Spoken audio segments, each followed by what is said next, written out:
బలహీన వర్గాలకు మరి మనకు రాజకీయ ప్రాతినిధ్యం పెరగాలి అనే ఆలోచన ఏదైతే ప్రభుత్వం చేస్తుందో దాన్ని స్వాగతిస్తున్నాం.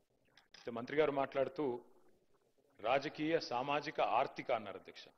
నాకు తెలిసినంత వరకు ఈ బిల్లులో కేవలం రాజకీయ అవకాశాలకు సంబంధించే ఉంది తప్ప ఇందులో మరి సబ్ ప్లాన్ పెట్టి కనీస డబ్బులు ఇచ్చినట్టయితే లేదా మీరు బీసీ డిక్లరేషన్లో చెప్పినట్టు మిగతా ఆర్థికపరమైన అంశాలు ఏమైనా ఉన్నాయని చూశారు అధ్యక్ష. బిల్లు అయితే ఏం లేవు.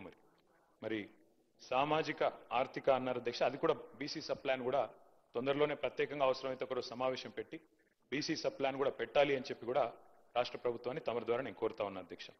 అయితే అధ్యక్ష ఈ సందర్భంగా మా పెద్దలు మా గౌరవ మాజీ మంత్రివర్యులు బలహీన వర్గాల సంక్షేమ శాఖకు మంత్రిగా పనిచేసిన అంగుల కమలాకర్ గారు చాలా విషయాలు చెప్పారు. న్యాయపరమైన శాస్త్రీయంగా చేయండి, న్యాయపరమైన చిక్కులు లేకుండా చేయండి అని వారు చాలా విషయాలు చెప్పారు అధ్యక్ష. దాంతోపాటు ఇంకా ఒక 2-3 అంశాలు మా పార్టీ తరఫున, ఎందుకంటే మున్సిపల్ చట్టాన్ని సవరిస్తున్నప్పుడు వారు మాట్లాడారు. పంచాయతీరాజ్ మంత్రిగా నేను గతంలో కొంతకాలం పనిచేశాను అధ్యక్ష. కాబట్టి నా అనుభవంతో వారికి కొన్ని సలహాలు సూచనలు కూడా నేను చేయాలనుకుంటా ఉన్నా అధ్యక్ష. అధ్యక్ష మా పార్టీ కొత్తగా ఈరోజు బలహీన వర్గాల సంక్షేమం గురించి ఈరోజు మాట్లాడడం లేదు అధ్యక్ష. పెద్దలు కేసీఆర్ గారు 2004వ సంవత్సరంలో ఆనాడు యూపీఏ ప్రభుత్వంలో ఆనాడు కాంగ్రెస్ పార్టీతో మేము పొత్తు పెట్టుకున్నాం అధ్యక్ష. పొత్తు పెట్టుకున్న తర్వాత ఆ రోజు యూపీఏ ప్రభుత్వంలో భాగస్వామిగా కూడా దాదాపు సంవత్సరంన్నర కాలం మంత్రిగా కూడా కేంద్ర కేబినెట్ మంత్రిగా కూడా కేసీఆర్ గారు పనిచేసినారు. ఆ సమయంలో అధ్యక్ష 2004 డిసెంబర్ 17 నేను డేట్తో సహా చెప్తా ఉన్నాను. ఆ రోజు కేసీఆర్ గారు ఇక్కడ తెలంగాణ నుండి ఆనాడు ఆంధ్రప్రదేశ్ నుండి మన బలహీన వర్గాల సంక్షేమ నాయకులు ఎవరైతే ఉన్నారో బీసీ సంక్షేమ సంఘం జాతీయ అధ్యక్షుడిగా ఉన్న ఆర్ కృష్ణయ్య గారిని వారి ప్రతినిధి బృందం మొత్తాన్ని కూడా ఆ రోజు ప్రధానమంత్రి మన్మోహన్ సింగ్ గారికి ఫోన్ చేసి వారి కార్యాలయానికి ఫోన్ చేసి అపాయింట్మెంట్ తీసుకొని సార్ బలహీన వర్గాల సంక్షేమం మీద మాట్లాడాలి, మీరు కొద్దిగా సమయం ఇవ్వండి, ఏదో మెమరాండం ఇచ్చి 5 నిమిషాల్లో పోవడానికి కాదు, మాకు కొద్దిగా సమయం కావాలి అంటే ప్రధానమంత్రి మన్మోహన్ సింగ్ గారు కూడా టైం ఇచ్చినారు అధ్యక్ష. దాదాపు 45 నిమిషాలు టైం ఇస్తే గంటన్నర పాటు సమావేశం జరిగింది అధ్యక్ష. ఈరోజు మన బీసీ కమిషన్ మాజీ చైర్మన్ గా ఉన్న వకులాభరణం కృష్ణమోహన్ రావు గారు కూడా అందులో ఉన్నారు ఆ ప్రతినిధి బృందంలో. అట్లాగే ఆర్ కృష్ణయ్య గారు వీరందరూ కూడా ఉన్నారు. ఆ రోజు కేంద్ర మంత్రిగా కేసీఆర్ గారు డిమాండ్ చేసింది అధ్యక్ష ఆనాటి ప్రధానమంత్రి గారిని, సార్ ప్రతి రాష్ట్రంలో బలహీన వర్గాల సంక్షేమ శాఖ ఉంది, బీసీ వెల్ఫేర్ మినిస్ట్రీ ఉంది, దానికి బడ్జెట్ కేటాయింపులు ఉన్నాయి. ఆ రకంగా బలహీన వర్గాల సంక్షేమం కోసం ప్రతి రాష్ట్రంలో భారతదేశంలో ఏదో కార్యక్రమం జరుగుతూ ఉంది. కానీ కేంద్రంలో ఓబీసీ వెల్ఫేర్ మినిస్ట్రీ లేదు, ఓబీసీ వెల్ఫేర్ మంత్రిత్వ శాఖ లేదు. పెడితే చాలా బాగుంటుంది. అప్పుడు ఏమవుతుందంటే అనుసంధానం చేసుకుని ఓబీసీ అక్కడ కేంద్రంలో ఉన్న మంత్రిత్వ శాఖ రాష్ట్రంలో ఉండే మంత్రిత్వ శాఖలు కలిసి పనిచేస్తే మరింత మేలు చేయవచ్చు, ఓబీసీ మంత్రిత్వ శాఖ పెట్టండి అని మొట్టమొదటిసారిగా భారతదేశంలో మరి ఒక కేంద్ర మంత్రిగా ప్రధానమంత్రి గారి దృష్టికి తీసుకుపోయిన నాయకుడు మా నాయకుడు కేసీఆర్ గారు అనే మాట నేను మీకు గుర్తు చేస్తా ఉన్నాను అధ్యక్ష. అట్లాగే అధ్యక్ష పార్టీ పెట్టిన కొత్తలోనే బీసీ పాలసీ తెచ్చి కొంత మరి మా పార్టీ విధానాల్లోనే బీసీ పాలసీ అంటూ తీసుకొచ్చింది కూడా ఆనాడు టీఆర్ఎస్ అధ్యక్ష. రాష్ట్రం ఏర్పడ్డది అధ్యక్ష. చాలా మంది పెద్దలు చెప్తా ఉంటారు కేసీఆర్ గారి నాయకత్వంలో ప్రజా ఉద్యమం నిర్మాణం జరిగింది, అందులో అందరం కూడా పాల్గొన్నాం. ఈ హౌస్ లో ఉన్న వాళ్ళలో కూడా చాలా మంది ఉన్నాం. అందులో భాగంగానే ఆనాడు పార్టీలకు అతీతంగా పోరాడితే అల్టిమేట్ గా తెలంగాణ సిద్ధించింది. తెలంగాణ వచ్చిన తర్వాత అధ్యక్ష 2014లో మొట్టమొదటిసారి ఇక్కడ శాసనసభ కొలువు తీరిన తర్వాత తమరు కూర్చున్న స్థానంలో అధ్యక్ష అక్కడ కూర్చున్నది సిరికొండ మధుసూనాచారి గారు, బలహీన వర్గాల బిడ్డ స్పీకర్ గా. ఇక్కడ కౌన్సిల్లో శ్రీ కనకమామిడి స్వామి గౌడ్ గారు, అక్కడ చైర్మన్ గా స్వామి గౌడ్ గారు, ఇక్కడ మొట్టమొదటి స్పీకర్ గా మరి మధుసూనాచారి గారిని కూడా చేసుకున్నది ఆనాడు టీఆర్ఎస్ ప్రభుత్వం అధ్యక్ష.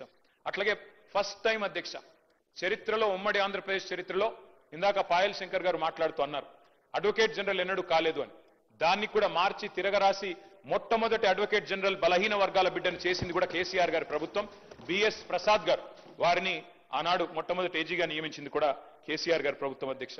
ఇందాక కొంతమంది మిత్రులు మాట్లాడితే ఇంకేదో అన్నారు, నేను దాని జోలికి ఎక్కువ పోను. కానీ ఇవాళ కూడా మా పార్టీకి 3 ప్రోటోకాల్ పొజిషన్లు ఉన్నాయి సార్ రాష్ట్రంలో. ఒకటి శాసనసభలో ప్రతిపక్ష నాయకుడిగా కేసీఆర్ గారు ఉన్నారు, అక్కడ శాసన మండలిలో ప్రతిపక్ష నాయకుడిగా మధుసూనాచారి గారు ఉన్నారు, అట్లాగే శాసన మండలిలో డిప్యూటీ చైర్మన్ గా బండా ప్రకాష్ గారు ఉన్నారు. అంటే 3 ప్రోటోకాల్ పొజిషన్స్ ఉంటే అందులో 2 బీసీ బిడ్డలకిచ్చి మా పార్టీ నిబద్ధతను చాటుకున్నామనే మాట కూడా నేను వారికి విజ్ఞప్తి చేస్తా ఉన్నాను అధ్యక్ష. అట్లాగే అధ్యక్ష మా ప్రభుత్వం ఉన్నప్పుడు చట్టసభల్లో మేము 2 సార్లు తీర్మానం చేశాం అధ్యక్ష. ఇక్కడ శాసనసభలో అక్కడ శాసన మండలిలో 2 తీర్మానాలు చేసి పంపించినాం ఏకగ్రీవంగా. ఆ రోజు కాంగ్రెస్ పార్టీ కూడా మాకు మద్దతు పలికింది. శ్రీధర్ బాబు గారు, బట్టి విక్రమార్క గారు ఆనాడు ఇక్కడ ఉన్నారు, వారు మద్దతు పలికినారు అధ్యక్ష.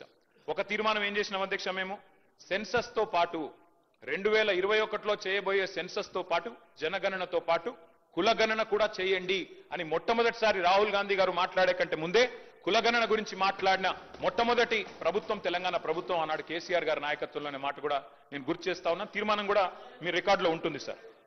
జాతీయ స్థాయిలో చేయాలని చెప్పాము, తర్వాత ఏం చేసామో కూడా చెప్తాను సార్. అట్లాగే చట్టసభల్లో కూడా రిజర్వేషన్లు ఇవ్వండి, బలహీన వర్గాలకి శాసనసభలో అదేవిధంగా శాసన మండలిలో పార్లమెంట్ లో కూడా ఓబీసీ రిజర్వేషన్లు తెండి అని చెప్పి కూడా మరొక తీర్మానం కూడా చేసి ఇదే హౌస్ నుండి మనం పంపించాము. కాపీలు ఎల్ఏ మినిస్టర్ గారి దగ్గర కూడా ఉంటాయి అధ్యక్ష, సెక్రటరీ గారి దగ్గర ఉంటాయి, కావాలంటే చూసుకోవచ్చు అధ్యక్ష. అట్లాగే ఆనాడు ఇప్పుడు పెద్దలు మంత్రి గారు మాట్లాడుతూ ఒక మాట అన్నారు అధ్యక్ష, సీలింగ్ పెట్టారు అని. అధ్యక్ష నేను దయచేసి నేను ఇది రాజకీయం కోసం మాట్లాడలేదు, కానీ కొన్ని విషయాలు ఎందుకంటే తప్పుదో పట్టించకూడదు అధ్యక్ష, ప్రజల్ని కానీ సభ్యుల్ని కానీ తప్పుదో పట్టించకూడదు. ఆ రోజు కమలాకర్ గారు కొంత మాట మాత్రంగా చెప్పే ప్రయత్నం చేసినారు. ఆ రోజు కాంగ్రెస్ ప్రభుత్వం ఆనాడు ఉమ్మడి ఆంధ్రప్రదేశ్లో ఉన్నప్పుడు, కిరణ్ కుమార్ రెడ్డి గారు ముఖ్యమంత్రిగా ఉన్నప్పుడు, ఆ రోజు ఈ చట్టం ఏదైతే ఉందో ఉమ్మడి ఆంధ్రప్రదేశ్లో పంచాయతీరాజ్ చట్టం కానీ మున్సిపల్ చట్టం కానీ వారు తెచ్చారు అధ్యక్ష. సుప్రీంకోర్టులో ఏం జరిగింది అధ్యక్ష ఇంతకీ? సుప్రీంకోర్టు 2010లో రాజ్యాంగ ధర్మాసనం అంటే కాన్స్టిట్యూషనల్ బెంచ్ సరిగా దానికి మించిన బెంచ్ భారతదేశంలో ఇది లేదు. రాజ్యాంగ ధర్మాసనం ఆ రోజు ఒక తీర్పు ఇచ్చింది అధ్యక్ష, 50% సీలింగ్. ఇది కేసీఆర్ గారో తెలంగాణ ప్రభుత్వమో బీఆర్ఎస్ పార్టీయో పెట్టింది కాదు అధ్యక్ష. ఈ సీలింగ్ పెట్టింది సుప్రీంకోర్టులోని రాజ్యాంగ ధర్మాసనం. దాన్ని అతిక్రమించే అధికారం ఈ దేశంలో ఏ ప్రభుత్వానికి లేదు, కేంద్ర ప్రభుత్వానికి లేదు, రాష్ట్ర ప్రభుత్వానికి కూడా లేదు. ఉన్న ఒకే ఒక్క మార్గం అధ్యక్ష, ఒకే ఒక్క మార్గం, మనం పార్లమెంట్ లో అవసరమైతే రాజ్యాంగ సవరణ చేసి రెండు పార్టీలు కనుక అనుకుంటే, ఇవాళ మెజారిటీ ఉన్నది బీజేపీకి, అక్కడ ప్రతిపక్షంలో ఉన్నది కాంగ్రెస్ పార్టీ. మాకైతే లోక్సభలో సభ్యులు లేరు, రాజ్యసభలో 4 సభ్యులు ఉన్నారు మాకు. కానీ ఇవాళ కావాలనుకుంటే బీసీలకు నిజంగా న్యాయం చేయాలి అనుకుంటే పరిధి అసెంబ్లీ కాదు అధ్యక్ష. ఇక్కడ మనం ఎంతసేపు మనం ఇక్కడ మాట్లాడినా, ఎంత గట్టిగా మాట్లాడినా, ఒకరి మీద ఒకరు ఎన్ని పంచులేసుకున్నా, పొలిటికల్ డైలాగులు కొట్టినా, నిజంగా న్యాయం జరగాలంటే మాత్రం పార్లమెంటులో రాజ్యాంగ సవరణ ద్వారా మాత్రమే, 9th షెడ్యూల్లో చేర్చడం ద్వారా మాత్రమే ఇది పరిష్కారం అయితే తప్ప వేరే మార్గం లేదు అధ్యక్ష. ఇది వాస్తవం. ఇది ముఖ్యమంత్రి గారికి తెలియదు, కేబినెట్ లో ఉండే మంత్రులకు తెలియదని నేను అనుకోను అధ్యక్ష, వారికి కూడా తెలుసు. కానీ వారు పాపం వారు ఇరుక్కొని పోయినారు అధ్యక్ష. నేను వేరే ఉద్దేశంతో చెప్పట్లేదు. మీరేమనుకున్నారు అధ్యక్ష? బీసీ డిక్లరేషన్ పెట్టినారు అధ్యక్ష కామారెడ్డిలో. పెట్టినప్పుడు పాపం వారు ఏం చెప్పాలి నిజాన్ని చెప్పడం, మేము కేంద్రంలో కూడా అధికారంలోకి వస్తే ఈ రకంగా చేస్తామని చెప్పి ఉండాలి. కానీ ఆదరబాదరగా ఏం చెప్పినారు, 6 నెలల్లోనే 42% రిజర్వేషన్ ఇచ్చేస్తాం అని చెప్పారు అధ్యక్ష. చెప్పిన తర్వాత ఇక్కడ బీసీ సమాజం నుంచి ఒత్తిడి పెరిగినాక ఏం చేయాలి అధ్యక్ష? మరి ఏదో చేసినట్టు ఉండాలని చెప్పి ఇది 4వ ప్రయత్నం. మాకు ఆశ్చర్యంగా ఉంది అధ్యక్ష, ఎందుకంటే చాలా ఆశ్చర్యంగా అనిపిస్తా ఉంది. ఇదే ప్రభుత్వం చెప్పింది అధ్యక్ష.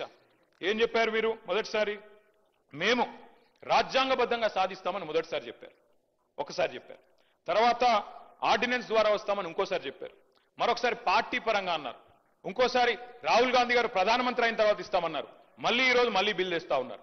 అంటే ఒకటే పార్టీ 5 రకాలుగా మాట్లాడితే, 5 సందర్భాల్లో మాట్లాడితే ఈ రాష్ట్రంలో ఉన్న బీసీ బిడ్డలు చూస్తలేరా అధ్యక్ష? అర్థం చేసుకుంటలేరా మీ నిజాయితీని కానీ, మీ చిత్తశుద్ధిని కానీ? అంటే చిత్తశుద్ధి లేని శివ పూజ చేస్తూ ఇవాళ ప్రతిపక్షం మీద నెపం పెట్టి తప్పించుకుంటామంటే కుదరదు అధ్యక్ష. మేము ఇప్పటికి కూడా చిత్తశుద్ధితో చెప్తున్నాం, సిన్సియర్ గా చెప్తున్నాం, సంపూర్ణంగా స్వాగతిస్తాము. మీరే చెప్పారు, గౌరవ ముఖ్యమంత్రి గారు చెప్పారు అధ్యక్ష, ఇదే హౌస్ లో చెప్పారు మార్చిలో. ఏమన్నారు అధ్యక్ష? కేసీఆర్ ప్రభుత్వం ఉన్నప్పుడు కూడా 37% రిజర్వేషన్ స్థానిక సంస్థల్లో ఇవ్వాలి అని చెప్పి ఇక్కడి నుంచి బిల్లు పంపించారు పార్లమెంట్కి. పార్లమెంట్ నుంచి ప్రెసిడెంట్ ఆఫ్ ఇండియాకి పోయింది, ఇంకా ప్రెసిడెంట్ ఆఫ్ ఇండియా దగ్గర పెండింగ్ ఉంది. ఇప్పుడు మనం 42% సాధించాలి అంటే ఆ 37% అని పంపిన ఫైల్ మేము వెనకకు తెప్పించి ఈ 42% పంపిస్తాం ప్రెసిడెన్షియల్ అసెంట్ కోసం అని చెప్పినారు. మరి నేను అడుగుతా ఉన్నా అధ్యక్ష, ఆ రోజు మేము చిత్తశుద్ధితో ప్రయత్నం చేయలేదా? మేము 37% బిల్లు పంపలేదా? ఆ రోజు మరి అంత ప్రయత్నం చేసిన మమ్మల్ని పట్టుకొని ఇవాళ నోటికొచ్చినట్టు మాట్లాడితే ఇది మంచిదా? దయచేసి ఆలోచించండి. ఇంకొక మాట కూడా నేను అడుగుతా ఉన్నా అధ్యక్ష. రాజ్యసభ సభ్యులు మాకు ఇవాళ 4 ఉన్నారు అధ్యక్ష. మా పార్టీ ప్రభుత్వంలో ఉన్ననాడు మాకు అవకాశాలు వస్తే పెద్దలు కేశవరావు గారు, పెద్దలు డి శ్రీనివాస్ గారు, పెద్దలు బండా ప్రకాష్ గారు, పెద్దలు లింగయ్య యాదవ్ గారు, పెద్దలు గాయత్రి రవిచంద్ర గారు, వద్దిరాజు రవిచంద్ర గారు, వీరందరినీ కూడా 5గురిని రాజ్యసభకు నామినేట్ చేసింది బలహీన వర్గాల బిడ్డల్ని కేసీఆర్ ప్రభుత్వం కాదా అధ్యక్ష? అవకాశం వచ్చినప్పుడు అద్భుతంగా ఇవన్నీ చేయలేదా మేము? అట్లాగే ఇంకొక మాట కూడా నేను అడుగుతా ఉన్నా అధ్యక్ష. ఎస్, రాహుల్ గాంధీ గారు ఒక నినాదం ఇచ్చారు అధ్యక్ష, జిత్నా ఆబాదీ ఉత్నా హక్, జిత్నీ బాగేదారి ఉత్నీ హిస్సేదారి. మంచి మాట అధ్యక్ష, మంచి మాట, మంచి ఆలోచన, డెఫినెట్లీ ఆచరణీయం, అనుసరణీయం, తప్పకుండా సాధించాలి. కానీ నేను అడుగుతా ఉన్నా అధ్యక్ష, రాహుల్ గాంధీ గారు ఇవాళ ఓట్ చోరీ గురించి దేశం అంతా మాట్లాడుతున్నారు. మరి 42% రిజర్వేషన్ విషయంలో ఇక్కడ జరిగిన ప్రయత్నాన్ని ఎందుకు వారు పార్లమెంట్లో లేవనెత్తలేరు? కాంగ్రెస్ పార్టీకి 100 మంది ఎంపీలు ఉన్నారు అక్కడ. మీరెందుకు గట్టిగా పట్టుబడతలేరు? పార్లమెంట్లో 42% మీద అక్కడ కదా జరగాల్సింది చర్చ, అక్కడ కదా జరగాల్సింది రాజ్యాంగ సవరణ. అక్కడ చేయాల్సిన ప్రయత్నం చేయకుండా ఇక్కడ ఎంత చేస్తే కంఠశోష తప్ప ఏమొస్తుంది అధ్యక్ష? అల్టిమేట్ గా చేయాల్సిన చోట చేయాల్సిన కాడ ప్రయత్నం చేయకుండా ఇక్కడ ఉండే మన బీసీ బిడ్డల్ని మభ్యపెట్టడానికో రేపు స్థానిక సంస్థల ఎన్నికల్లో కొంత ప్రయోజనం పొందడానికో ప్రయత్నం చేసినా ఇవాళ మేధావులు జస్టిస్ ఈశ్వరయ్య గౌడ్ లాంటి మేధావులు, మన మాజీ రిటైర్డ్ అధికారి చిరంజీవులు గారు లాంటి మేధావులు అందరూ కూడా మాట్లాడుతున్నారు. బలహీన వర్గాల బిడ్డలు బయట వేదికల్లో మాట్లాడుతున్నారు. రాజ్యాంగ సవరణ చేయాలని చెప్పి కోరుతా ఉన్నారు. అధ్యక్ష, డిక్లరేషన్ ఒక్కటే సరిపోదు, డెడికేషన్ కూడా ఉండాలి అధ్యక్ష. డెడికేషన్ ఉంటే తప్పకుండా ప్రజలు హర్షిస్తారు, స్వాగతిస్తారు. మిమ్మల్ని నేను కోరుతా ఉన్నా అధ్యక్ష, మీరు చేసినారు ప్రయత్నం, ఒక హౌస్ హోల్డ్ సర్వేని చేసినారు మీరు, దాని పేరు సిఈపిసి ఏదో పెట్టినారు. మాట్లాడితే మమ్మల్ని అంటారు కేసీఆర్ పాల్గొనలే, కేటీఆర్ పాల్గొనలే, హరీష్ రావు. సార్ మేము ముగ్గురం అఫిడవిట్లు ఇచ్చినాం, ఎలక్షన్ అఫిడవిట్లు మీ కాడనే ఉన్నాయి, ఎలక్షన్ కమిషన్ కార్డు ఉన్నాయి. అలా నేను ఓసీయా బీసీయా మీకు తెలుసు, నేను పాల్గొంటే ఏంది పాల్గొనకపోతే ఏంది, కానీ తప్పు చేసింది మీరు. ఇవాళ 6% జనాభా తగ్గింది మీ సర్వేలో. కేసీఆర్ గారు చేసినప్పుడు హౌస్ హోల్డ్ సర్వేలో కేసీఆర్ ప్రభుత్వం చేసినప్పుడు 52%గా వచ్చిన బలహీన వర్గాల సంఖ్య 6% ఎట్లా తగ్గింది అనే ఆలోచన మీరు చేసిండ్రా? ఎక్కడన్నా రివ్యూ చేసిండ్రా? ఎన్నడన్నా ఒక్కసారి ప్రయత్నం చేసిండ్రా చిత్తశుద్ధితో? అది చేయలే. ఎంతసేపు ముగ్గురు పాల్గొనకపోతే 6% తగ్గుతుందా అధ్యక్ష? మేము కేసీఆర్ గారు, నేను, హరీష్ రావు గారు పాల్గొనలేదు. సరే, మాది ఏందో ఎలక్షన్ అఫిడవిట్ ఉండనే ఉన్నది, అందులో మేము ఓసీఆర్ బీసీఆర్ రాష్ట్రం అందరికి తెలుసు. తెల్లారలేస్తే ముఖ్యమంత్రి గారు దెప్పి పొడుస్తానే ఉంటాడు. కాబట్టి నేనేమంటున్నా అధ్యక్ష, మేము పాల్గొనంత మాత్రాన 52% 46% కాదు కదా అధ్యక్ష. ఇవాళ నిజంగా బలహీన వర్గాలకు చిత్తశుద్ధితో మీరు సేవ చేయాలనుకుంటే మీరు చెప్పిండాలా, డిక్లరేషన్ పెట్టినప్పుడే చెప్పిండాలా, కండిషన్స్ అప్లై, రాహుల్ గాంధీ ప్రధానమంత్రి అయితేనే ఇస్తాం లేకపోతే ఇయ్యమని చెప్పిండాలా. అది మీరు చెప్పలేదు. ఇవాళ మీరు మమ్మల్ని అంటా ఉన్నారు. ఇంకొక మాట నేను అడుగుతా ఉన్నా, మా పొన్నం ప్రభాకర్ అన్న అంటే మాకు గౌరవం. వారు నిజంగా కూడా తప్పకుండా ఉద్యమంలో పాల్గొన్న వ్యక్తి. ఆనాడు పార్లమెంట్లో చట్టంలో కేసీఆర్ గారు స్వయంగా చెప్పారు, మేము చెప్పడం కాదు అధ్యక్ష, కరీంనగర్ లో మీటింగ్ పెట్టి మరీ చెప్పారు. బ్రహ్మాండంగా కొట్లాడుతున్నాడు మా పొన్నం ప్రభాకర్ అన్న పార్లమెంట్ సభ్యుడిగా అని చెప్పారు అధ్యక్ష. We stand by that. మీరంటే గౌరవం ఉంది. వారిని నేను కోరుతా ఉన్నా అధ్యక్ష, వారు చెప్పాలి. ఇవాళ మీరు ఆలోచన చేయండి. బీసీ సబ్ ప్లాన్ అని చెప్పారు, తేవట్లేదు సార్, పెట్టండి. రేపు ఎల్లుండి హౌస్ పెడతారా, ఇంకో నిమజ్జనం తర్వాత పెడతారా, మీ ఇష్టం. కానీ బీసీ సబ్ ప్లాన్ చట్టం తెండి. ఎందుకంటే ఒక పదవులతోనే రాజకీయంగా అవకాశాలు ఇవ్వడంతోనే న్యాయం జరగదు. సామాజిక న్యాయం, ఆర్థికంగా, రాజకీయంగా అవకాశాలు రావాలి అంటే ప్రభాకర్ సార్ గౌరవ సభ్యులు చెప్పినట్టుగా బీసీ సబ్ ప్లాన్ కు సంబంధించి పార్టీ పరంగా, ప్రభుత్వ పరంగా సభాపతి నిర్ణయం చేయడం ఒక రోజు తప్పకుండా చర్చ జరగాల్సిన అవసరం నేను కూడా కోరుకుంటా ఉన్నా. కానీ ఇవాళ నేను మళ్ళీ ఇంతకుముందు కూడా అంటే వారికి సభలో ఎక్కువ అనుభవం ఉంది, మంత్రిగా చేసినారు, ప్రభుత్వంలో చాలా కీలక పాత్ర ఉంది కాబట్టి ఇంకా ఏదైనా లోపాలున్నా ఇంకేమైనా ఉంటే సరి చేసుకునే విధంగా మీరు సలహా సూచనలు చెప్పండి. కానీ సభ అభిప్రాయం ఏకగ్రీవంగానే ముందు నుంచి అదే విజ్ఞప్తి చేస్తారా, మొదటి నుంచి కూడా అదే మాట మాట్లాడుతూ ఉన్నా. ఈరోజు ఇప్పుడు ఎంఐఎం వాళ్ళు మాట్లాడినారు, మేము ఈ బిల్లును ఏకగ్రీవంగా పూర్తి మద్దతును ప్రకటిస్తామని ప్రకటించి మిగతా అంశాల మీద చర్చ జరగాలని ప్రభుత్వాన్ని కోరి దాని మీద చర్చ చేస్తాం. దానికి సంబంధించి చర్చ జరగడంలో ఎవరికి వ్యతిరేకత లేదు, చర్చ జరగాలని కోరుతుంది. దాని తర్వాత వారు అన్నారు, మీరు పాల్గొనకపోవడంలో మీరు ఒక పార్టీకి నాయకులు, దాని ప్రభావం క్షేత్రస్థాయిలో పడి ఉండొచ్చు, మీరు ఆదర్శంగా ఉండాల్సి ఉండే. దానికి సంబంధించినటువంటి అఫిడవిట్లను తీసుకొని రాసుకునేటువంటి విధానంగా ప్రభుత్వం అవలంబించలేదు. రాష్ట్ర వ్యాప్తంగా సర్వే జరిగినప్పుడు మీరు కూడా పాల్గొని ఉంటే మిమ్మల్ని అనుసరించేటోళ్ళు, మిమ్మల్ని కొంతమంది ఫాలో అయ్యేటువంటి వాళ్ళు ఉంటారు తప్పకుండా. వాళ్ళందరూ కూడా ఇందులో భాగస్వాములు అవుతుండ్రి. ఆ ఉద్దేశం కొద్దే తమని మారుమారు అడిగినాము. అందరి అనేక సందర్భాల్లో నేను కానీ ప్రభుత్వం తరఫున విజ్ఞప్తి చేసినాము. మీరు పాల్గొనలేదని చెప్తారు, పాల్గొని ఉంటే బాగుండే. ఇప్పుడు దానికి సంబంధించి అయిపోయింది. కానీ ఇటువంటి పరిస్థితులలో ఏదైనా సామాజిక పరమైన అంశాలు జరుగుతున్నప్పుడు రాజకీయాలకు అతీతంగా సామాజిక పరమైన న్యాయం జరిగేదాని కొరకు ఆలోచన విధానం ఉండాలని కోరుతున్నాం. మీరు గతంలో చేయలేదని చెప్తున్నాను. జరుగుతున్న పరిణామాల లోపల ఇప్పుడు ఉన్నటువంటి ఈ యొక్క ఉద్దేశానికి ఎక్కడ కూడా ఇబ్బంది లేకుండా ఉండే విధంగా ఏకాభిప్రాయంతో ముందుకు పోవాలి. ఏకాభిప్రాయం అనేటువంటిది చాలా విలువనిస్తుంది బయట. అది న్యాయస్థానం కావచ్చు, అది ప్రజాస్వామ్యం కావచ్చు, అది ప్రజల మధ్యలో కావచ్చు. ఎవరు కూడా మనం చర్చ చేయడం ద్వారా ఏదో మళ్ళీ ఎక్కడో ఒకటి ఏదో ఉందనేటువంటి లొసుగును దొరకబట్టే ప్రయత్నం చేస్తారు. ఎప్పుడు కూడా పాజిటివ్ నెగటివ్ రెండు ఉంటాయి. పాజిటివ్ ఆలోచన చేస్తే నెగటివ్ చేసేది కూడా దుకాణం బంద్ చేసుకుంటాడు, ఆలోచన బంద్ అవుతుంది. కాబట్టి అందరం పాజిటివ్గా ముందుకు పోవాలని సందర్భంగా బలహీన వర్గాల శాఖ తరఫున నేను ప్రతి సభ్యుడిని, ప్రతి రాజకీయ పార్టీకి విజ్ఞప్తి చేస్తాను మీ ద్వారా. మంత్రి గారు చెప్పిందంతా నేను సంపూర్ణంగా ఏకీభవిస్తున్నాను సార్. చట్టాలు మనం సరిగ్గా చేస్తే లొసుగులు లేకుండా చేస్తే ఏ న్యాయ వ్యవస్థ కూడా అడ్డు రాదు సార్. నేను చెప్పేది అదే, మొదటి నుంచి చెప్తుంది అదే. చట్టం సరిగ్గా చేయండి, శాస్త్రీయంగా చేయండి. మా కమలాకరణ చెప్పింది కూడా అదే. శాస్త్రీయంగా చేయండి, అధ్యయనం చేయండి, ప్రాసెస్ ఫాలో కండి. అప్పుడు ఏ జ్యుడిషియల్ రివ్యూలో కూడా మనకేం ఇబ్బంది రాదు, ఆటోమేటిక్గా మేము అనుకున్న లక్ష్యం నెరవేరుతుంది. రెండోది సార్, నేను దయచేసి మంత్రి గారిని కోరుతా ఉన్నాను. మేమందరం కూడా మా పార్టీ అంతా కూడా ఆదర్శంగా తీసుకునేది పెద్దలు, మా తెలంగాణ సిద్ధాంతకర్తగా మేము భావించేది ప్రొఫెసర్ జయశంకర్ గారు. జయశంకర్ గారు ఎప్పుడు ఒక మాట చెప్తా ఉండేది అధ్యక్ష, మనకి భావ సారూప్యత లేకపోవచ్చు కానీ ధ్యేయ సారూప్యత ఉండాలి. అంటే తాత్కాలికంగా మనం ఐడియాల విషయంలో విభేదించవచ్చు కానీ అల్టిమేట్ గోల్ విషయంలో మనకు సారూప్యత ఉండాలి. అది ఉంది. 42% రిజర్వేషన్ ఇవ్వాలన్న విషయంలో yes we're sincerely supporting the bill, we're 100% we're standing by the government. కానీ తాత్కాలికంగా మేము ఎట్లా చేస్తే బాగుంటుందో చెప్పే ప్రయత్నం చేస్తున్నాము. ఇంకొక మాట నేను చెప్తా ఉన్నా సార్, సీలింగ్ అని మాట్లాడినారు మంత్రి గారు శ్రీమతి సీతక్క గారు. వారికి నేను గుర్తు చేస్తా ఉన్నా, ఎక్కడా కూడా సీలింగ్ అన్న పదం లేదు చట్టంలో. దయచేసి చూసుకోండి. మీ అధికారులను కూడా నేను కోరుతా ఉన్నాను, దయచేసి మంత్రి గారిని తప్పుదోవ పట్టించకండి. దయచేసి సభ్యులను అట్లాగే రాష్ట్ర ప్రజలను కూడా తప్పుదోవ పట్టించకండి. సీలింగ్ విధించింది బీసీ రిజర్వేషన్ల మీద కేసీఆర్ గారి ప్రభుత్వం అనే మాట శుద్ధ తప్పు. అది 100% అబద్ధం అనే మాట కూడా నేను చెప్తా ఉన్నా అధ్యక్ష. దయచేసి సవరించుకోవాలని మంత్రి గారిని కోరుతా ఉన్నా. వాస్తవంగా జరిగింది ఏంటి అధ్యక్ష, అన్నాడు బీసీ రిజర్వేషన్ల విషయంలో కేసీఆర్ గారి ప్రభుత్వం ఏం చేసింది అధ్యక్ష, ఆ రోజు మేము మరి 2000 నేను సరిగ్గా ఇది చెప్తాను సార్, ఆర్టికల్ 243 D6 ప్రకారం బీసీ రిజర్వేషన్లు రాష్ట్రాలే ఇచ్చుకోవచ్చు అని చెప్పి మాకు ఆదేశాలు మేము ఇచ్చాం, వచ్చినాయి అధ్యక్ష. వచ్చిన తర్వాత 2018లో కేసీఆర్ గారి ప్రభుత్వం అన్నాడు ఉంటే, టీఆర్ఎస్ ప్రభుత్వం ఉంటే దాన్ని అనుసరించే మనం కొత్త పంచాయతీరాజ్ చట్టం తెచ్చాము. స్థానిక సంస్థల్లో మొదలు 34% రిజర్వేషన్ కూడా కల్పించుకున్నాం. జీవో నంబర్ 396 ఆ రోజు ప్రభుత్వం, ఇప్పుడు మీ దగ్గర ప్రభుత్వంలో ఇవన్నీ కూడా ఉంటాయి చూసుకోండి, 396 ఇచ్చారు అధ్యక్ష కేసీఆర్ గారి ప్రభుత్వం, 34% రిజర్వేషన్ కల్పిస్తూ. అయితే వెంటనే ఇక్కడ నేను ఈ విషయం వాస్తవంగా చెప్పొద్దు అనుకున్నాను అధ్యక్ష, కానీ చెప్పక తప్పట్లేదు. ముఖ్యమంత్రి గారు మరి సభ్యులను రాష్ట్రాన్ని తప్పుదోవ పట్టించినప్పుడు చెప్పక తప్పదు. వెంటనే ఆ రోజు తెలంగాణ ప్రభుత్వం కేసీఆర్ గారి నాయకత్వంలో జీవో నంబర్ 396 ఇచ్చి ఆ రోజు బలహీన వర్గాల బిడ్డలకు మనం న్యాయం చేసే ప్రయత్నం చేస్తే స్థానిక సంస్థల్లో ఒక గోపాల్ రెడ్డి అనే ఒక వ్యక్తి, మహబూబ్ నగర్ జిల్లాకు సంబంధించిన వ్యక్తి అధ్యక్ష, హైకోర్టుకు పోయారు, దీన్ని అడ్డుకున్నారు అధ్యక్ష. ఎవరు అధ్యక్ష ఈ గోపాల్ రెడ్డి గారు? ముఖ్యమంత్రి గారికి సన్నిహిత బంధువు, అదేవిధంగా కాంగ్రెస్ పార్టీ నాయకుడు.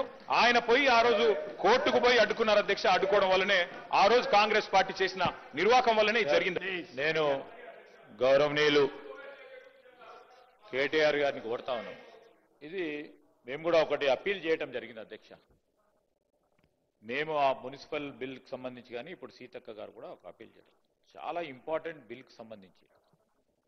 ఇప్పుడు ఆరోపణలు ప్రత్యారోపణలు చేయాలనుకుంటే వేరే డిస్కషన్ సార్. ఈరోజు నేను చెప్తా ఉన్నాం అధ్యక్ష, దానికి సంబంధించి మీరు వేరే రూపంలో పోయి దీన్ని ఆపు చేయకుండా ప్రయత్నం చేయాలని అందరినీ కోరిన, మిమ్మల్ని కోరిన, ఎవరిని కాదు, అందరినీ కూడా ఎవరన్నా ఈరోజు ఈ బిల్లు ప్రవేశపెట్టిన తర్వాత ఏదో రూపంలో పోయి దీన్ని కాంగ్రెస్ ప్రభుత్వానికి మంచి పేరు రాదు. కాంగ్రెస్ ప్రభుత్వం అని కాదు, బలహీన వర్గాలకు సంబంధించి దయచేసి ఇంతకుముందు మా సహచరులు పొన్నం ప్రభాకర్ గారు చెప్పినట్టు మీరు ఆమోదం చెప్తా ఉన్నారో లేదో అని ఓ 2 విషయాలు చెప్పి ఈ బిల్లును మనం పాస్ చేసుకుంటే బాగుంటుందని మా అభిప్రాయం.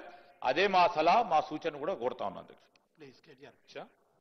సీఎం గారు కనుక రాజకీయపరమైన అంశాలు మాట్లాడకపోతే మాకు కూడా మాట్లాడాల్సిన అవసరం లేదు. నేను సభ దృష్టికి, సభ్యుల దృష్టికి, రాష్ట్ర ప్రజల దృష్టికి వాస్తవాలు చెప్పాలి కాబట్టి నేను చెప్పాను. కానీ మాకు వేరే ఉద్దేశాలు లేవు అధ్యక్ష. సంపూర్ణంగా ఈ బిల్లును స్వాగతిస్తున్నాం, సహకరిస్తున్నాం, కావాలి సలహాలు కూడా ఇస్తున్నాం. స్వీకరిస్తారా లేదా మీ విజ్ఞత, అది దీనికి మేము చేయగలిగేది ఏమీ లేదు. కానీ వాస్తవాలు చెప్పాలి కాబట్టి 2018లో మేము జీవో తెచ్చిన మాట వాస్తవం. బలహీన వర్గాలకు 34% రిజర్వేషన్లు ఇవ్వాలని సంకల్పించి జీవో నంబర్ 396 తెచ్చిన మాట వాస్తవం. గోపాల్ రెడ్డి అనే నాయకుడు అడ్డుకున్న మాట వాస్తవం. వారు ముఖ్యమంత్రి గారికి దగ్గరి బంధువు అన్న మాట వాస్తవం. మహబూబ్ నగర్ జిల్లా అన్నది వాస్తవం. అందులో నేనే తప్పు చెప్పట్లేదు, వక్రీకరించట్లేదు. అట్లాగే అధ్యక్ష ఇంకొక మాట నేను చెప్పాలి అధ్యక్ష, ఒక్క మాట దయచేసి నేను ప్రభుత్వానికి కోరుతా ఉన్నా అధ్యక్ష. మీరు మాట్లాడితే ఇందాక వేరే ఫామ్ లో రండి, మరి హౌస్ ఎన్ని రోజులు నడుపుతారో ఇప్పటివరకు చెప్పలేదు అధ్యక్ష. నిన్న మా హరీష్ రావు గారు, ప్రశాంత్ రెడ్డి గారు ఇద్దరు బీఎస్సీలో ఉన్నారు, అడిగారు 15 రోజులు నడపండి, ఎరువుల కొరత ఉంది, 15 రోజులు నడపండి, రాష్ట్రంలో వరదలు వచ్చి సమస్యలున్నాయి, 15 రోజులు నడపండి, బీసీల సమస్య చర్చిద్దాం, బీసీ డిక్లరేషన్ ఒక రోజు పెట్టండి అధ్యక్ష. బీసీ డిక్లరేషను, ఫార్మర్ డిక్లరేషను, యువజన డిక్లరేషను, ఎస్సీ ఎస్టీ డిక్లరేషన్ పెట్టండి, 15 రోజులు హౌస్ నడపండి. కానీ ప్రభుత్వం పారిపోతుంది అధ్యక్ష, హౌస్ నడపడానికి సిద్ధంగా లేరు. మేమేం చేస్తాం అధ్యక్ష దానికి? Sir we take a strong objection అధ్యక్ష. మేము ఇక్కడే ఉన్నాం అధ్యక్ష, వాళ్ళలాగా పారిపోలేం. ఈ రోజు కూడా మేము స్పష్టంగా చెప్పడం జరిగింది, మా అభిప్రాయం బీఎస్సీలో చెప్పడం జరిగింది. ప్రజా సమస్యలపై వారు అనేక విషయాలను ప్రస్తావన తీసుకొచ్చినప్పుడు అన్ని విషయాల్లో కూడా డిస్కస్ చేయడానికి మా ప్రభుత్వం తరఫున మేము ఓపెన్గా ఉన్నాం. We're ready. ఎన్ని రోజులు అంటే అన్ని రోజులు ఈ సభను నడపడానికి ఎక్కడ కూడా వెనుకాడబోము. ఈరోజు ప్రత్యేక పరిస్థితుల్లో ఉన్న తరుణంలో ఒక పరంగా ఫ్లడ్స్ వచ్చినాయి, గణేష్ ఉత్సవాలు ఉన్న సందర్భము, వాటన్నిటిని కూడా దృష్టిలో పెట్టుకొని బీఎస్సీ నిర్ణయం తీసుకుంటుందని అభిప్రాయాన్ని వ్యక్తం చేశాం. కానీ వారు పారిపోతున్నప్పుడు వారు పారిపోయినారు అధ్యక్ష. ఇప్పుడు మేము పారిపోలేదు, ఇక్కడే ఉన్నాము, ఇక్కడే ఉంటాము, మళ్ళా కూడా వస్తాము, ప్రభుత్వంలో ఉంటాము. మీ ప్రతి లేవనెత్తిన ప్రతి ప్రశ్నకు సమాధానం చెప్పే శక్తి ఉంది, యుక్తి ఉంది, తప్పకుండా చెప్తాం అధ్యక్ష. అధ్యక్ష, ఎల్ఏ మినిస్టర్ గారు మాకు మంచి మిత్రుడు అధ్యక్ష, మా జిల్లా. కానీ ఎల్ఏ మినిస్టర్ గారు చాలా తెలివిగా పదప్రయోగాలతో తప్పించుకునే ప్రయత్నం చేస్తున్నారు. ఈ రోజు రాత్రి రేపు హౌస్ వాయిదా ఇస్తారని మీకు తెలుసు, మాకు తెలుసు. ప్రభుత్వం పారిపోతుందా, ప్రతిపక్షం పారిపోతుందా, ప్రజలు నిర్ణయిస్తారు అధ్యక్ష. మేము 15 రోజులు చర్చ జరగాలని మనస్ఫూర్తిగా సభా వేదికగా డిమాండ్ చేస్తున్నాము. పెట్టమని చెప్పి ప్రభుత్వాన్ని కోరుతున్నాము. సహజంగా ప్రభుత్వం ముందుకు వస్తుంది, ఎల్ఏ మినిస్టర్ గారే డిసైడ్ చేస్తారు అధ్యక్ష. ముఖ్యమంత్రి గారి కన్సల్టేషన్లో చేస్తారా చేయరా వారికి వదిలిపెడతాం అధ్యక్ష.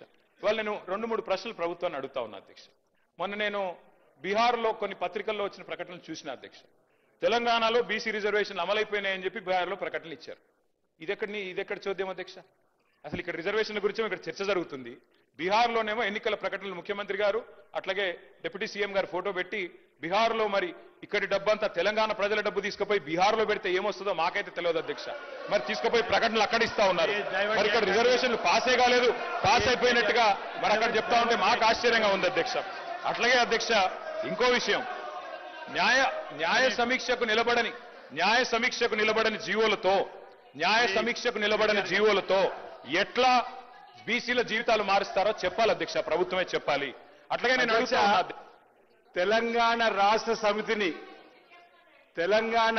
సమితిని భారతీయ రాష్ట్ర సమితిగా మార్చుకొని తెలంగాణ ప్రాంత ప్రజలతో పేగుబంధం తెంచుకున్నది ఆ పార్టీ అధ్యక్ష. ఈరోజు భారతీయ రాష్ట్ర సమితి అనే పార్టీ పెట్టి తెలంగాణ సంపదనంతా కూడా ఇతర రాష్ట్రాల్లో దోషిపెట్టిరు సార్ అధ్యక్ష. పంజాబ్ లో పోయి చెక్కులు ఇచ్చినటువంటి చరిత్ర మీది. మీరా మా గురించి మాట్లాడారు అధ్యక్ష. మహారాష్ట్రలో ఒక్కొక్క మీటింగ్ కోసం 100 కోట్లు ఖర్చు పెట్టి ఒక సర్పంచ్ కూడా గెలవని పరిస్థితి ఆ రోజు బీఆర్ఎస్ పార్టీ అధ్యక్ష. ఈరోజు తెలంగాణ అప్పుల కుప్ప రాష్ట్రంగా మారిందంటే మీ ఆలోచన వల్ల. ఈరోజు 8 లక్షల కోట్లు అనే అటువంటి సంకేతాన్ని ఇచ్చే విధంగానే మీరే పోతారు అన్నటువంటి విధంగా సంకేతం ఇచ్చే ప్రయత్నం జరుగుతోంది. ఇంతకంటే మీరు అన్నట్టుగా నరేంద్ర మోడీ గారు, రాహుల్ గాంధీ గారు ప్రధాన ప్రతిపక్షంగా కూర్చుంటే షెడ్యూల్ 9 ప్రకారంగా వస్తుంది. కానీ ఇలా రాజ్యాంగంలో సుప్రీంకోర్టు జోక్యం చేసుకొని తమిళనాడు కోర్టు ప్రభుత్వంకు సంబంధించిన నివేదికల మీద చర్చించింది. నేను ఇవాళ మీ ద్వారా కోరుతా ఉన్నా, గౌరవ పార్టీ పరంగా మాకు సంబంధించిన కొంతమంది మంత్రులు, సిపిఐ నాయకులు కూనంనేని సాంబశివరావు గారు ఎంఐఎం తరఫున, అదేవిధంగా బీజేపీకి సంబంధించి మీరు వర్కింగ్ ప్రెసిడెంట్గా మీరు, మీ బలహీన వర్గాల మంత్రి కమలాకర్ గారు రండి. రేపు గవర్నర్ గారు కలిసి 3వ హౌస్కు సంబంధించి వివరిద్దాం. దీనికి సంబంధించి ముందుకు పోయే ప్రయత్నం చేద్దాం. ఎవరైనా అటువంటి ప్రయత్నాలు ఆపడానికి ప్రయత్నం చేస్తే అడుగుదాం. ఇది గాక ఏ మార్గం చెప్తారో చెప్పండి, తప్పకుండా దాని ప్రకారం 42% బీసీలకు స్థానిక సంస్థలో వాటా ఇస్తూ ఎన్నికలు నిర్వహించాలనేది మా ప్రభుత్వ ఉద్దేశం. దీనికి సంబంధించి రాజ్యాంగపరమైన అంశాలకు సంబంధించి ఇబ్బందులు ఉన్నటువంటి మాట వాస్తవమే. దాన్ని ఏ విధంగా ఓవర్కమ్ అవుతామో దానికి సంబంధించి అన్ని రకాలుగా ప్రయత్నం జరుగుతున్నది కాబట్టి చేస్తా ఉన్నాం. ఈరోజు ఆర్డినెన్స్ను తొలగించడానికి సంబంధించి తొలగించిన తర్వాతనే మేము పెట్టిన 42% సంబంధించి గతంలో మార్చిలో తెచ్చిన తర్వాత గవర్నర్ గారి దగ్గర నుంచి రాష్ట్రపతికి పోయినటువంటి మాట మీకు తెలియదా? తమిళనాడు ప్రభుత్వానికి సుప్రీంకోర్టు ఎటువంటి ఊరట ఇచ్చిందో తెలియదా? ఇవన్నీ తెలిసిన తర్వాత కూడా మీరు అట్లా మనం నెగటివ్గా కోర్టుకు పోవద్దని చెప్తున్నారు. మేము ఎప్పుడు కోర్టుకు పోతాను, కోర్టుల పట్ల అపారమైనటువంటి విశ్వాసం ఉన్నది. కానీ మనం కోర్టుకు పొమ్మని ప్రవోక్ చేసేటువంటి విధానం మంచిది కాదు. దయచేసి నేను మళ్ళీ చెప్తున్నా, టీఆర్ఎస్ పార్టీగా ఎవరో పాత కాంగ్రెస్ నాయకుడు పోయిండని చెప్పి మీరు ఎట్లా చెప్తారో భవిష్యత్తులో అటువంటి కలంకం తెచ్చుకునే చర్చ చేసేటువంటి అవకాశాలు లేకుండా ఉండండి. ఈరోజు దీనికి సంబంధించి క్షుణ్ణంగా తెలంగాణ వ్యాప్తంగా బలహీన వర్గాలకు సంబంధించి మనం ఢిల్లీలో ధర్నా పెడితే అధ్యక్ష సంబంధం లేకుండా గ్రామీణ ప్రాంతాల నుంచి స్పందన వచ్చినటువంటి పరిస్థితి. ఇలా గ్రామీణ ప్రాంతాల భావోద్వేగాల వ్యాప్తి చర్చ జరుగుతోంది. ఈ చర్చను టీఆర్ఎస్ పార్టీ చేస్తున్నటువంటి కోర్టు ఇతర ప్రస్తావనలని క్షేత్రస్థాయిలో గమనిస్తా ఉన్నారు. దయచేసి పార్టీ స్టాండ్ స్పష్టంగా చెప్పి ఏకాభిప్రాయంగా తీర్మానం తీసుకొని నేను రేపు ఉదయం గవర్నర్ గారు టైం తీసుకుంటాం మన అభిప్రాయాన్ని వారికి ఎట్లా ప్రధానమంత్రి గారి సమయాన్ని పాయల్ శంకర్ గారో లేకపోతే మహేశ్వర రెడ్డి గారు ఇప్పలేకపోవచ్చు. తప్పకుండా గవర్నర్ గారు విజ్ఞప్తి చేస్తాం, పోయి రిప్రజెంటేషన్ చేద్దాం రమ్మని చెప్పి కోరుతా ఉన్నా. దీనికి సంబంధించి అపశకనాలతో ప్రారంభమయ్యే సభ అపశకనంగా మాట్లాడకుండేటువంటి విధంగా ఉండాలని సందర్భంగా మరొకసారి గౌరవ నాయకులందరికీ పార్టీలకు విజ్ఞప్తి చేస్తున్నాను. ఇంటర్వ్యూ అయితే ఎట్లా సార్ రిప్లైలో చెప్పొచ్చు, ఈ కొత్తగా ఏం చెప్పలేదు వారు, రిప్లైలో చెప్తే చాలు. నేను 5-10 నిమిషాలు కంక్లూడ్ చేస్తాను సార్. సార్ గౌరవ మంత్రి గారు మాట్లాడుతూ మాకు కోర్టులు అంటే చాలా గౌరవం ఉందన్నారు అధ్యక్ష. సుప్రీంకోర్టు అన్నా హైకోర్టు అన్నా చాలా గౌరవం ఉందన్నారు, చాలా సంతోషం. ఎందుకంటే సుప్రీంకోర్టు మనం తీర్పిచ్చింది సార్, 10 మంది ఎమ్మెల్యేలు ఎవరైతే పార్టీ మారారో వారిది కూడా మరి స్పీకర్ గారి పరిధిలో ఉంది, వారి విషయంలో కూడా స్పీకర్ గారు నిర్ణయం తీసుకుంటారని మేము ఆశిస్తాం. కోర్టుల మీద గౌరవం ఉందన్నారు కదా సార్, అందుకే చెప్తున్నాం. అట్లాగే సార్ వారు అన్నారు సార్ మేము ధర్నా చేశాము ఢిల్లీలో అన్నారు, మేము రాలేదు అన్నారు. సార్ ధర్నాకు మేము రాలేదు సరే, మరి రాహుల్ గాంధీ గారు రాలే, మల్లికార్జున్ ఖార్గే గారు కూడా రాలే కదా సార్, అంటే వాళ్ళు కూడా ఇది ధర్నా కాదు డ్రామా అనుకున్నారా సార్? ఎందుకు రాలేదు సార్? మరి అధ్యక్ష నిజంగా చెప్పాలంటే డిక్లరేషన్లు కాదు అధ్యక్ష, డెడికేషన్ కావాలి. మేము ఒకటే అంటా ఉన్నాం అధ్యక్ష, ఒకటే గవర్నమెంట్ 5 గొంతులతో మాట్లాడితే కరెక్ట్ కాదు. మీరు కన్ఫ్యూజ్ అయ్యి అందరినీ కన్ఫ్యూజ్ చేసే ప్రయత్నం కరెక్ట్ కాదు. డెడికేషన్ తో పనిచేయండి, శాస్త్రీయంగా పనిచేయండి. మేము సిన్సియర్గా ఒకటే కోరుతా ఉన్నాం సార్, ప్రధానమంత్రి గారు అపాయింట్మెంట్ ఇస్తలేరు, ఇక్కడ ఉన్న ఎమ్మెల్యే గారు ఇప్పియాలంటారు. ప్రధానమంత్రి గారి అపాయింట్మెంట్ ఎమ్మెల్యే గారు ఇప్పిస్తారా సార్? ఎక్కడైనా దేశంలో ఇది మాకు తెలియదా? ముఖ్యమంత్రి కార్యాలయం నుంచి అడిగితే ఇస్తారు. 52 సార్లు ఢిల్లీకి పోయినారు ముఖ్యమంత్రి గారు, 52 సార్లు పోయినారు, 20 నెలల రికార్డు సార్ ఇది. మరి 52 సార్లు పోయి ప్రధానమంత్రి గారిని చాలా సార్లు కలుస్తారు. మొన్ననే చీఫ్ సెక్రటరీ గారిది మళ్ళీ మీరు రిపీట్ చేస్తుంటే నేనేం చేయాలి? అది కాదండి, మీరు రిపీట్ చేసుకుంటే అదే మాటలు మాట్లాడుతున్నారు. మీరు 2-3 సూచనలు అన్నారు, ఒక సూచన చేసి మళ్ళీ మొత్తం ఇష్యూ డైవర్ట్ చేస్తున్నారు. Please conclude. సార్ ఈ సమస్య తేలాలి అంటే ఇందాక నేను చెప్పినట్టు 2 మార్గాలు ఉన్నాయి సార్. ప్రధానమంత్రి గారి దగ్గరికి అఖిలపక్షం తీసుకుపోమనండి ముఖ్యమంత్రి గారిని, మా పార్టీ నుంచి కూడా వస్తాం. తప్పకుండా మా పార్టీ స్టాండ్ ఇక్కడ చెప్తున్నాం క్లియర్ గా, we're in support of this bill అని చెప్తున్నాం. రెండోది సార్ ఏదైనా చేయాలి పని అంటే డెడికేషన్ ఉండాలి సార్, ఉత్త డిక్లరేషన్లతో కాదు. ఆ రోజు కేసీఆర్ గారు నేను ఆంధ్రప్రదేశ్ నుంచి పోతున్న ఢిల్లీకి, తిరిగి తెలంగాణలోనే కాలు పెడతా అని చెప్పి పోయిండు, సాధించిండు. ఇవాళ ముఖ్యమంత్రి గారు కూడా చిత్తశుద్ధి ఉంటే సార్ వారు కూడా డిసిషన్ తీసుకోవాలా, చెప్పాలా. మరి బీసీ బిల్లు సాధించడో లేకపోతే నేను మళ్ళీ ఢిల్లీకి హైదరాబాద్కి రానని చెప్పి అక్కడే కూర్చోమనండి, జంతర్ మంతర్లో ఆమరణ దీక్ష చేయమనండి. మేము వద్దుంటున్నామా సార్? కూర్చోమనండి గట్టిగా.